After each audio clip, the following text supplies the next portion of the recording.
On dirait une ligne aftermarket là. Tout le monde dit si tu mets une ligne d'échappement, un full tube Miltech ou quoi sur un A45, c'est la guerre.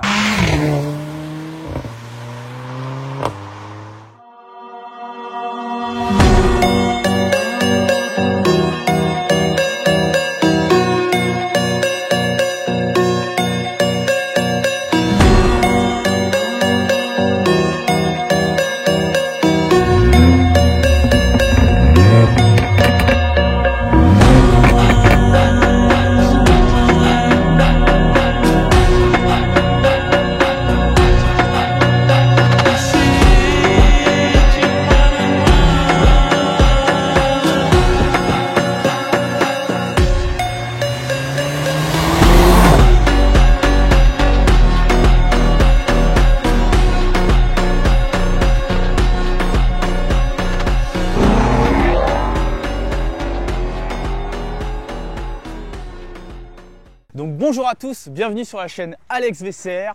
Aujourd'hui on se retrouve avec JC.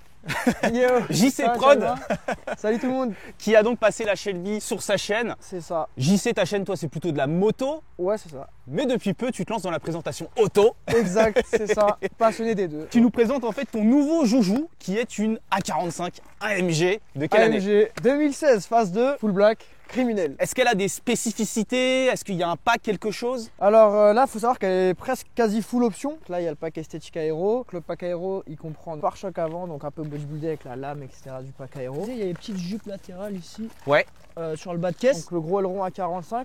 Ah À la différence des petits béquets qu'on peut mettre, etc. C'est vraiment le gros aileron, c'est la pièce phare, tu vois, Ouais. du pack aéro. On a le diffuseur avec la surlame ici et la ligne AMG Perf. C'est une option que je voulais aussi parce que le bruit t'as vu d'origine, Ouais. c'est vraiment pas mal. J'ai fait les vitres teintées à l'arrière, à l'avant, le logo noir. Je l'ai siglé parce qu'elle n'était pas siglée quand je l'ai acheté. Il te manque le Il AMG là. manque le AMG qu'il faut que je rajoute. Les feux, je pense pas les teinter, ça fera trop criminel. Si c'est trop full black, ça sera trop insolent. Laisse un peu de couleur. Ça sera cramé, mais je pense faire juste une seule teinte, donc le minimum, la ligne AMG Perf qui fait une très belle sonorité. Ouais, 4 pots d'échappement. On a le système de valve électronique d'origine, donc qui s'active en mode confort, on montrera après, mode sport qui s'active. Et il faut savoir que c'est une voiture qui a un pop and bang d'origine, donc franchement je m'y attendais pas quand je l'ai acheté, mais ça pop pas mal d'origine quand elle est chaude, ça fait des bons retours. Ouais, en fonction des modes. C'est ça, en fonction des modes. Et puis là, je le vois, tu nous parlais d'une maladie sur cette A45 AMG. C'est que en fait, les plastiques ont tendance C'est ça, à bleuir en fait. à bleuir, ouais, Ouais. exactement. Ouais, le plastique il vieillit mal malheureusement. Elle a pas de ressort court ou de cale au niveau des jantes. Mais tu as les suspensions pilotées. Voilà, vu que c'est pas un coupé, que ça reste sur un peu une citadine, c'est une 5 Bah, portes c'est une quand même. compacte. Alors, est-ce que c'est ton daily à vrai dire? Alors moi j'avais la phase au-dessus en daily, mais à 45 ça consomme un peu, c'est ma première vraie sportive. Ouais. Donc non, j'ai un autre daily à côté. Écoute, pour une voiture qui a bientôt 10 ans, bah, l'année prochaine, Yes, c'est ça, bientôt. elle a bien vieilli quand même. Hein. Et j'hésitais à prendre ce modèle parce que je me disais quand même esthétiquement, est-ce qu'elle a pris un coup de vieux, etc. Mais franchement non. Du coup là j'ai les jantes AMG d'origine, 19 pouces. Ce que j'aime bien sur ces jantes c'est qu'elles sont en noir brillant. Bon là elles sont un peu sales mais on dirait du mat, mais c'est bien du brillant. Pour parler du freinage, on est quand même sur un modèle sportif. On a quoi? Du 4 pistons? 4 pistons avec des gros disques, donc disques perforés. Comme on peut voir, les disques sont assez gros. Franchement, le freinage, j'en suis satisfait. La voiture est pas trop lourde, donc Ouais, donc à peu près une tonne 5, quelque ouais, à chose peu comme près ça, une tonne ouais. 5, donc ça reste raisonnable. C'est un 4matic, donc 4 roues motrices, donc ça tient très bien la route. Moteur turbo et 4 cylindres. Le 4 cylindres, le plus puissant pour son époque Le et encore 4 cylindres. le plus puissant aujourd'hui avec les dernières à C'est 45. ça, les dernières à 45, vous verrez jamais un 4 cylindres aussi puissant. Donc là, c'est 380 chevaux, franchement, pour 4 cylindres. Enfin, si on veut être dans le détail, on est à 381 chevaux. ouais. Tu nous ouvres peut-être Yes. le capot moteur. Donc le petit bloc 2 litres, nom de code M133. J'ai pas fait de stage, pas de carto, filtre air aussi d'origine. Donc on a le nom de celui qui l'a assemblé à la main. Exactement. Tu vois, Christian. Pour parler un petit peu là des moteurs, c'est vrai qu'AMG nous a habitués à avoir généralement du V8. Là, c'est leur premier moteur 4 cylindres. Et c'est quand même bien boosté. 381 chevaux. Ouais, pour un 4 cylindres, c'est vraiment. Ouais, fou. c'est vrai quelque que- chose. Bah, tu te dis qu'en plus de ça, on peut encore tirer quelques chevaux en faisant un simple stage 1 C'est ça. qui porte la puissance autour de 420 chevaux. 420 chevaux, c'est ça. D'origine, elle a 475 Nm et avec le stage 1, elle est dans les 510. Ouais, plus de si je ne me 500. trompe pas. Dans les phases 1, il y avait des problèmes de turbo, c'était assez fragile, etc. Phase 2, apparemment, il y avait moins de maladies, mais voilà, ça reste beaucoup pour un petit moteur. Moi, de base, je voulais un classe C coupé. Seulement, c'était trop cher, c'était plus cher que ça. C'était dans les C43, on avait 37 000 € aujourd'hui. Et au final, je suis parti sur la 45 parce que c'est une bonne voiture sportive qui reste accessible. C'est une voiture jeune, on en voit partout. Ouais. Elle reste 3 à 45. Je suis allé la chercher en Belgique. Donc là, elle totalise à peu près 85 000 km. Bon, ça cote les 2016 avec le kilométrage dans les. Trouve en bon état dans les 30-32 000. Et les Fazans, ça t'en trouve dans les 26-27. Tu vois, ça vaut plus grand chose. C'est une voiture ultra efficace, 0 à 100 à peu près 4 secondes. Ouais, elle a fait ses preuves. Voilà, le côté 4 roues motrices qui permet d'avoir des temps aussi C'est ça, bons. sur circuit, je sais pas ce que ça vaut. On peut mettre le SP off, etc. On peut pas la passer en propu ou quoi, ça reste du 4 pneumatique, ça bouge pas. Aux échos que j'avais eu sur circuit, c'est quand même assez joueur avec un arrière qui est un petit peu mobile. Et bah, niveau intérieur, je trouve qu'elle fait encore bien moderne. Déjà, on a ces magnifiques sièges. Siège Recaro AMG, siège baquet, en cuir Alcantara sur piqûre rouge, etc. Ouais. Ils sont réputés pour très bien maintenir. Il y en a qui se sont beaucoup plaints, c'est sur des longs trajets, etc. Ils disent qu'au bout de 2-3 heures, ça fait mal au dos. Franchement, moi, je la roule beaucoup et je me suis jamais plaint. Il y en a avoir un full option, il manque toujours quelque chose. Quand je regarde les annonces, soit il y avait les sièges baquets mais pas de toit ouvrant, soit l'inverse. C'est joli, ça c'est aussi. J'adore. Faut le trouver. Ce que j'ai pas réussi à avoir, par contre, c'était les sièges électriques. Mais par contre, du coup, j'ai les sièges chauffants. Et puis, attends, moi, ce que je dois dire quand même, pour une voiture qui a autour de 80 000 km, qui a maintenant 10 ans, t'as vu l'état des sièges là? Non, mais les sièges ont super bien vieilli parce que tu sais, ils ont tendance en fait à craquer un peu. À s'effriter un petit peu là sur les flancs. C'est ça, franchement. Ils sont vraiment, vraiment bien. Bien hein. Ouais. Le volant, il est franchement encore au goût du jour. Ouais, ça va encore. T'as les surpiqûres rouges, t'as le rappel à midi en rouge qui est sympa. Là, c'est siglé AMG, donc d'origine, c'est pas rajouté. Il y a juste des extensions de palette en rouge que j'ai rajoutées. Je les trouve un peu grandes, donc je sais pas si je vais les laisser. Ouais, mais c'est sympa pour la conduite sportive. Ouais, elles sont en aluminium, donc ça engage tout de suite une certaine qualité en fait. On n'est pas sur de l'extension de palette plastique, tu vois. Non, franchement, moi j'aime bien. C'est pas too much. J'avais peur que ça fasse trop tuning. Non, et puis regarde, ça rappelle en fait y a pas mal de rouge, les contours d'aération avec le liseré rouge. Non, franchement, c'est propre. Ce dont je suis fan. On est d'accord ou pas? Ouais, le compteur, il est pas mal. À l'ancienne, à aiguille, donc t'as le contour qui monte jusqu'à 8000. T'as la température moteur en général, mais tu peux l'avoir plus précise ici. Tu vas avoir ton essence, donc en consommation, on est sur du 12-15 litres à peu près, ça dépend comment on roule. Donc boîte 7 DCT. Voilà, DCT, c'est ça. Elle n'est pas proposée de toute façon en boîte manuelle. C'est ça. Moi, j'aime beaucoup cette petite molette là que tu tournes et qui te permet donc de changer les modes de conduite. C'est ça. Ce qui fait un peu plus vieillot, voilà, c'est la console centrale avec le 06 80 quand tu tapes un numéro. Oui, on retrouve quand même des CD, mais j'adore là ces aérations. Ouais, c'est cool les bouches d'aération. 5, une matière un petit peu moussée ici qui donne l'impression que c'est du carbone plus ou moins. Puis tu as un écran d'une taille honnête. Ouais, taille raisonnable, c'est ça mériterait d'être un petit peu plus grand si on voulait être au goût du jour. Moi, le regret que j'ai sur l'ancienne que j'avais, c'est qu'il était tactile. Par contre, on a le CarPlay d'origine. Et puis tu as fait une petite modification. Ça y est, t'as commencé. Ça y est. Voilà, petit ciel étoilé, je me suis chauffé. On a posé 500-550 étoiles à peu près. Donc on a pu mettre beaucoup de fibres optiques du ciel étoilé à l'arrière. À l'avant, il y en a un peu moins. L'inconvénient, c'est que sur ces voitures, le toit ouvrant est toit ouvrant panoramique, donc il est énorme. Ça te fait quand même une belle entrée de lumière. Ah ouais, franchement, l'été, quand il fait beau, ce qui n'est pas le cas actuellement, tu peux le fermer sinon il va pleuvoir à l'intérieur. Du coup, je peux changer les couleurs depuis une application. On va avoir l'application juste ici. Qui permet de gérer la luminosité, permettre de changer les couleurs. Je passe sur du bleu, du rouge, du vert. Je peux même faire des bicolores, donc changer les couleurs, mettre du rouge et du bleu. Franchement, tu peux faire ce que tu veux avec l'appli, c'est vraiment pas mal. C'est branché dans le coffre sur un allume-cigare. On a aussi le seuil de porte AMG donc, qui s'allume la nuit. Bien sympa, d'origine. J'ai mis aussi des projecteurs de porte AMG. Ah ouais, si on voit là dans la main de JC, en fait, c'est ça. Ça écrit AMG. Et tu nous parlais là d'application et quelque chose que tu aimes bien avec cette voiture, c'est que tu peux tout contrôler à distance. Application Mercedes, on va rentrer le numéro de série du véhicule et on va avoir l'application qui va nous dire, par exemple, l'essence qui reste dans le véhicule. Lorsque vous oubliez de fermer des portes, des fenêtres, des toits ouvrants, ça va vous notifier. Vous allez avoir une notification qui vous dit votre toit ouvrant est ouvert et vous pouvez verrouiller la voiture à distance, etc. Et on peut même la localiser en cas de vol ou quoi, donc c'est vraiment cool. Vous avez la map avec un tracker d'origine dans la voiture qui vous permet de localiser la voiture. Donc ça a son côté pratique et utile. Ouais, franchement, c'est un gadget quoi. C'est vraiment d'origine, tu as l'application et tu peux débloquer des options en allant chez Mercedes. Et alors niveau ligne d'échappement, rappelle-nous rapidement. Ligne AMG Perf, je pense pas faire de full tube de 2000 lignes ou peut-être une suppression de silencieux qui arrivera. Sur ces voitures, ce qui est vraiment fou, c'est le craquement, le changement de rapport, ça craque. Farts qu'on appelle ça. C'est incroyable, c'est ça, des gros proutes là, ça craque. Vas-y, montre-nous.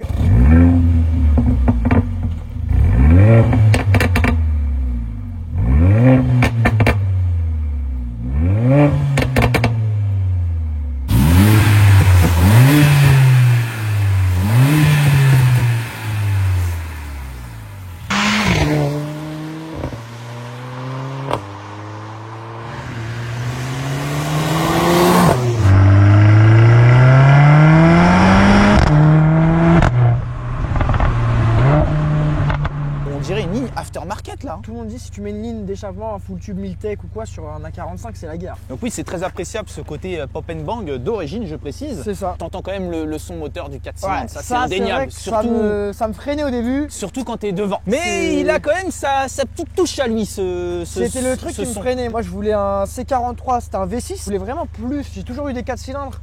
C'est ta première sportive. Ouais, c'est ça, faut pas être trop dur, les gars. Allez, JC, allons faire un petit tour. Allez, let's go. Voilà le temps de merde. Ouais, tu m'étonnes, heureusement qu'on a le formatique. Ouais, il fait chaud parce que j'ai mis le truc intubé. Mais... La voiture, tu as depuis combien de temps là, JC? Bah là, ça fait un mois, c'est tout récent. Prochaine, palette. c'est classe C coupé, C63 coupé, j'aimerais bien. T'es très Mercedes, toi, quand même. Hein. Ouais, moi, je suis pro Merco, j'adore. Ah ouais. J'ai eu série 2, j'ai eu BM. Et au final, moi, j'adore Mercedes. Ouais. L'intérieur. Bon, après, niveau motorisation et tout, c'est vrai que je préfère peut-être BM. Le côté propulsion me manque, le côté joueur, etc. Mais un bon C63 coupé, phase 1 ou phase 2, Ouais. c'est vrai que ça manque aussi. Là, tu retrouves tout de suite le côté 4 roues motrices qui te traque. Là, ça charge bien, hein. Tu sens, ça chasse pas du tout. Mais tu commences par une belle sportive quand même. Hein. Ouais, franchement, c'est pas mal. Première sportive, bon, j'hésitais avec RS38V, A45, des voitures de jeunes, quoi, des trucs un peu que tout le monde a. 8R, bon 8R c'était trop, la réputation et tout, je voulais pas. Mais tu vois les voitures que tu as citées, je trouve que c'est les voitures un peu communes qu'on voit beaucoup. Mais la 45 AMG, t'en vois pas tant que ça à vrai dire. Hein. Ah ouais? Ouais, non, j'en vois pas tant que ça. Bah, RS3 et tout, oui. Ah bah oui, ces voitures Golf R et compagnie. Oui. Et je voulais pas cette réputation. Ouais, je comprends. Je voulais un truc un peu quand même... Mercedes c'est classe et tout. Bon, après niveau réputation c'est pas foufou non plus ça, ouais, mais 45, c'est sûr que... c'est moins commun. J'ai pas pris la meilleure config, mais moi j'aime bien la sur full black, c'est méchant, on a qu'une vie, on est jeune, on profite. Ouais, t'as raison. Bah là d'ailleurs on parlait du fait que t'aimes Mercedes mais t'aimes aussi les motos, mais t'as toujours aimé l'automobile? Alors moi de base j'ai créé une chaîne YouTube moto. Mais ma passion c'était vraiment les voitures. Donc quand t'as créé la chaîne moto en fait t'aimais déjà les voitures? Ah ouais, mais moi depuis petit je suis plus passionné voiture que moto. Hein. Alors pourquoi? Enfin, ma famille ils sont pas du tout dans ça et tout, c'est même pas un truc depuis petit, c'est vraiment... je les collectionnais, j'ai plein de voitures 1.18 chez moi en jouet. Ouais. Je regardais tous les films de voitures, les Fast and Furious, les trucs et je sais pas, j'ai toujours kiffé. Toute première voiture j'ai voulu direct une allemande, tu vois, j'ai pas commencé avec une Clio 2 comme tout le monde et tout. J'ai pris un série 1, j'avais économisé, je voulais vraiment une allemande en première. Bah, c'est quoi que t'aimes chez les allemandes? C'est la qualité? Je sais pas, ouais, la qualité, rapport qualité-prix, ça se revend bien, les moteurs ils sont bien, c'est fiable, marque de cœur, Mercedes. Tu vois, avant j'étais pas trop dans ça. En ce moment je regarde un peu Camaro, Mustang, Corvette. Ah, donc soit allemande, soit américaine du coup. À possibilité qu'une prochaine soit une américaine, mais je pense que je vais attendre un peu le step, tu vois, là 23 ans, je me dis peut-être vers 28, 30, là au pire pour l'instant je prends des allemandes. Et Dream Car petit à petit, 458 Italia. Ce serait. Ah, t'es 458, ouais. Ouais, j'adore. 488, 458. Je suis plus Ferrari que Lambo, moi, tu vois. Ouais. C'est que beaucoup sont Lambo. J'adore, hein. Ouais, je suis comme toi, je suis plus fait que. Toi, ta Dream Car, c'était quoi? Moi, ma Dream Car, c'est 488 Pista. Et en Dream, plus, jusqu'à ton ciel étoilé, non. Ah, ouais. Là, on va partir sur de la Koenigsegg, de la Chiron, oui. mais là, on est dans une autre un jour, sphère. peut-être. Un jour. Peut-être. Hein. Là, je suis en mode sport, donc Ouais. on entend le bruit, on l'entend un peu en fond et tout. Si je me mets en mode confort, donc juste avec la petite molette, regardez. Là, je passe en confort. J'ai les valves ici qui sont fermées et là on la roule comme un classe normal, tu vois, on n'entend pas trop le bruit. Tu rentres tard, tu sais pas faire de bruit, etc. Tu te mets en confort, franchement ça n'avait pas de bruit. Et au niveau des modes de conduite, donc t'as confort, sport, sport plus. Et race, tu vois le bruit du changement de rapport, c'est vraiment, regarde le couple. Le farts. Ça c'est ce... Et c'est d'origine. C'est ça qu'il faut se dire, c'est que c'est d'origine en fait. Et tu vois, j'ai pas peur d'accélérer, il pleut et tout, je sens très bien la route. Tu vois là normalement tu glisses avec un propul là. Ça part vraiment très bas en fait avec le turbo à demi-tour, quelque chose comme ça. Ouais, 2000, 2005, je suis. Donc là, j'ai jamais pris de pointe, je suis jamais allé sur autoroute allemande, autobahn, mais le compteur monte à 320. Ouais. Bon, on les atteint pas, je pense qu'on m'a dit dans les 280, 270. Peut-être avec un stage 300. Ouais, tu te sens vraiment en confiance avec la voiture, même sous la pluie, Ouais, tout ça. Franchement, ça tient très bien la route. Il suffit d'avoir des bons pneus aussi, en bon état. Toi qui prends, t'es jeune, une première sportive, une 4 roues motrices avec proche de 400 chevaux, bah, je trouve que c'est intelligent. Parce qu'en fait, tu vas pas te foutre en l'air avec ça, tu vois. Tu aurais une M135i, première sportive, propulsion, 6 cylindres en ligne. Ouais, là, ça peut être dangereux, tu vois, dans des conditions comme ça. Après, j'adore, je crache pas, j'adore les propus. Mais là, le gabarit, je prends souvent en plus des amis, des trucs et tout. Les coupés, c'est des fois, les portes, c'est un peu contraignant et tout. Donc là, 5 portes. Tu vois, l'arrière, c'est vraiment grand, tu peux mettre 5 personnes.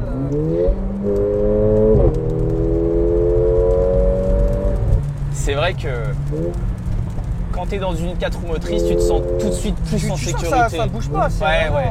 Même si tu étais en 2 et que tu partais à 50, ça passe au sol. Non, franchement, là, il fait quand même très moche. Ça glisse, on peut glisser, faut faire attention, les gars, soyez prudents. Parce qu'on a un 4 roues motrices qu'on va tous se permettre, mais c'est vrai que comparé à un Propu. Mais bon, Propu, c'est marrant, hein, ça me manque aussi. Prochaine Propu, c'est sûr. Toi, ça a dû vraiment te surprendre en fait, les 380 chevaux et quelques. La première fois que tu l'as essayé, je suis passé direct de 156 chevaux à 380 chevaux. Tu te rends compte, c'est plus du double. Ouais, l'assurance, elle m'a appelé, elle dit tu fais quoi là? Mais j'y sais, toi qui viens de l'univers moto, ouais. En plus de la moto assez puissante, GSXR. Ouais, c'est ça. MT-09, 120 chevaux. Là, en ce moment, GSXR un 750 de 150 chevaux d'origine. Tu vois, comparé à une voiture, c'est 150 chevaux, mais c'est... Oui, mais c'est là où je voulais y venir. Est-ce que tu t'y retrouves en sensation avec ça? Moi, je dirais jamais le contraire. Hein. Tu peux me passer une Porsche, ce que tu veux. Ouais, c'est là. J'aurais toujours plus de sensations en moto parce que... Bon, t'as pas de carrosserie, t'es vulnérable, tu sens que c'est le danger quoi, et t'as vraiment de l'adrénaline, t'as le vent, t'as pas de carrosserie, tu vois, t'es à 200 en moto. C'est toi la carrosserie. T'es à 200 en moto ou en voiture, c'est pas la même chose. Quand je veux vraiment des sensations extrêmes et tout, je prends la sportive, mais la moto, mais non, en voiture, je me retrouve, c'est différent, c'est cool. Tu te sens plus en sécurité même si c'est... Alors que les accidents ça va vite aussi en voiture les gars. Ouais, bien sûr. Mais tu vois, je vais en profiter là de ton expertise moto. Comment ça se passe en moto? Tu peux patiner en accélération ou faut absolument éviter et c'est incontrôlable? Tout passe au sol. Quand tu as le pneu arrière qui est mouillé, forcément tu vas mettre les pleins gaz, tu vas souvent patiner. Après, tu peux jouer avec l'embrayage, on appelle ça un burn, comme en voiture. Le risque, c'est pas forcément de patiner, mais c'est surtout de lever. Ah, de cambrer. C'est un wheeling. Et là, quand tu parles contrôle, tu te retournes, c'est un soleil. Je vais poser des questions, tu vas te dire, mais il y connaît rien ce mec-là, mais c'est le cas. Comment ça se passe les motos? C'est que de l'atmosphérique? Il n'y a pas de turbo en moto? Non. La question, la communauté JC, elle va voir ça, elle va hurler mon gars. Une moto V8 Atmo. Non, c'est pareil, c'est des 4 cylindres, bicylindres, 3 cylindres, t'as du bicylindre, t'as du monocylindre et tout. T'as fait un petit départ. Ah, je veux bien voir comment ça motrice là du coup. En 2. Oh la violence quand même. Tu vois que ça me parle.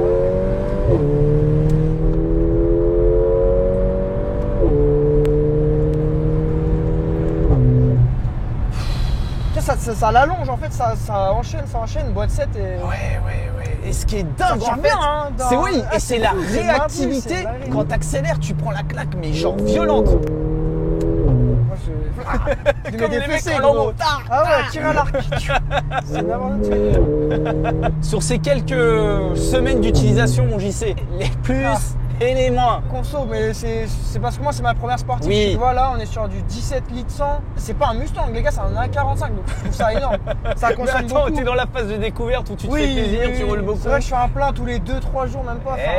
Autonomie 350-400 km, ça dépend. Ouais, je sais pas si elle est vraiment révélative avec JC Le problème, on peut l'entendre là, on n'entendra pas la vidéo, mais tu vois, t'as plein de bruits, de craquements. En fait, les plastiques Mercedes, beaucoup s'en plaignent, vous le direz en vidéo, mais tu vois, les plastiques Mercedes, que ce soit là, que ce soit les sièges là, ça ici. craque. Donc voilà, les plastiques Mercedes, très très connus pour ça. Ça craque de partout. T'achètes une voiture plus de 30 000 €, elle craque partout. C'est vraiment chiant. On parlait de la valeur 30 000 €, mais à neuf, ça coûtait plus de 60 000. Ouais, c'est ça. Les plus, le châssis, très bien, il tient bien la route. Même sur circuit, ça doit être ouf. Les courbes, ça franchement, c'est cool. C'est pas trop lourd. C'est compact, tu vois, j'aime bien. Les plus, la boîte, j'aime beaucoup. Très réactive, très coupleuse, boîte 7, le bruit. J'aime bien le bruit malgré que ce soit un 4 cylindres. Pop and bunk d'origine aussi. Pas tout le monde qui d'origine a un pop comme ça, c'est fou. Bon, t'en es satisfait? Moi, je kiffe. Je suis satisfait. Prochaine, ce sera un coupé, sûr. Moi, j'ai donné mon avis en quelques mots. Mercedes, je suis pas vraiment Mercedes, mis à part la MG-GT, comme tu le sais. Ouais, c'est ça. La 45, je trouve qu'elle fait gentille sur cette génération-là. Par contre, quand tu as le pack aéro, on est tout de suite sur quelque chose de beaucoup plus agressif. On a un moteur 4 cylindres, c'est un petit peu dommage, mais il se rattrape sur les performances. On a une sonorité qui est excellente, c'est un gros point positif. Et puis une qualité de rendu intérieur. Toi, tu mentionnais les matériaux. C'est ça. Mais bon, tu parlais de ça, tout ça. Ouais, c'est un peu dommage. Mais on va dire que visuellement, si tu les écoutes pas pendant que tu roules et que tu les touches pas, t'as quand même l'impression d'avoir un intérieur de qualité. Et là, tu vois, des virages comme ça, là, tu pourras mettre full patate, ça bouge pas, quoi. Là, il y a des trous. C'est ça qui est génial, quoi. Ah, ça bougeote un peu quand même derrière. Moi, tu peux la faire chasser en ESP off, mais Ouais. tu vois, Non, c'est performant, c'est ce que je disais. c'est cool, c'est petite compacte, un style un peu daily, tu t'amuses.